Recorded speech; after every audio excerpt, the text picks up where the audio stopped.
Hello friends, இன்னைக்கு என்ன சமையல் அப்படின்னா கீரைங்க, செங்கீரை. இது வந்து மார்க்கெட்டில் இன்றைக்கி டியூஸ்டேங்கிறதுனால மார்க்கெட்டில் வந்து ஒரு கட்டு 5 ரூபான்னு சொல்லிட்டு 4 கட்டு வாங்கிட்டு வந்தாங்க.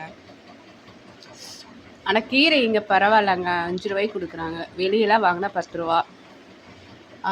இப்போ இன்றைக்கி பார்த்திங்கன்னா காலையிலேயே வந்து கீரை தான் ஃபஸ்ட்டு சமையல்.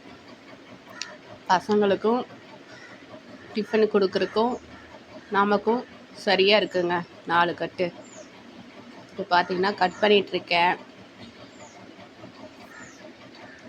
ஆனால் ரொம்ப நல்லதுங்க இந்த கீரை. செங்கீரை சாப்பிட்றது ரொம்ப நல்லது. இரும்புச்சத்து அதிகமாக இருக்குது. டெய்லியும் கீரை எடுத்துக்கலாம். ஆனால் எங்கேங்க டெய்லி கீரை சாப்பிட முடியறதில்ல. அதனால் கிடைக்கிறதில்ல. மார்க்கெட் போனால் தான் கிடைக்கும். அதனால் இன்றைக்கி பார்த்திங்கன்னா டியூஸ்டே, கீரை தான் ஃபஸ்ட்டு சமைக்க போகிறேன். அதுக்காக ப்ரிப்பேர் ஆகிட்டுருக்கு.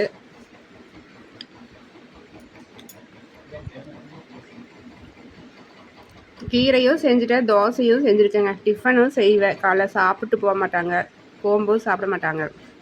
அதனால் என்னென்னா ஃபஸ்ட்டு தோசை அவங்களுக்கு செஞ்சு சாப்பிட கொடுத்துட்டு அப்புறம் கீரை வந்து டிஃபனுக்கு கொடுத்து அனுப்பிடுறது. மதியம் சாப்பிட்டுக்குவாங்க. பாருங்கள் எவ்வளோ ஃப்ரெஷ்ஷாக இருக்குது. மார்னிங் தான் வாங்கிட்டு வந்தாங்க. வர வழியில் வந்துட்டு உங்களுக்கு கடை போட்டிருக்காங்க, அதனால் வாங்கிட்டு வந்தாங்க. நைட்டு போகிறாங்களா டியூட்டி, காலையில் வரும்போது வாங்கிட்டு வந்தாங்க. பார்த்திங்கன்னா அவங்களுக்கு டிஃபன் கொண்டு வரக்கு முட்டை, கீரை தாளிக்கிறதுக்காக தாளிச்சாச்சு.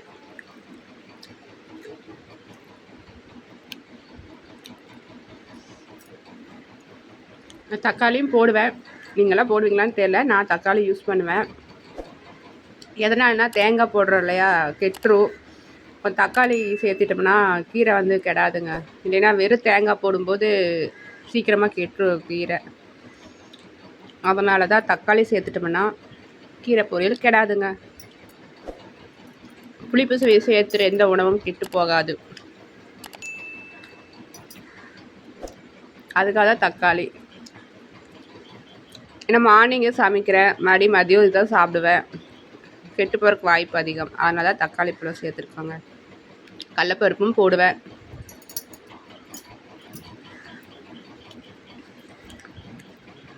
தேங்க்யூ.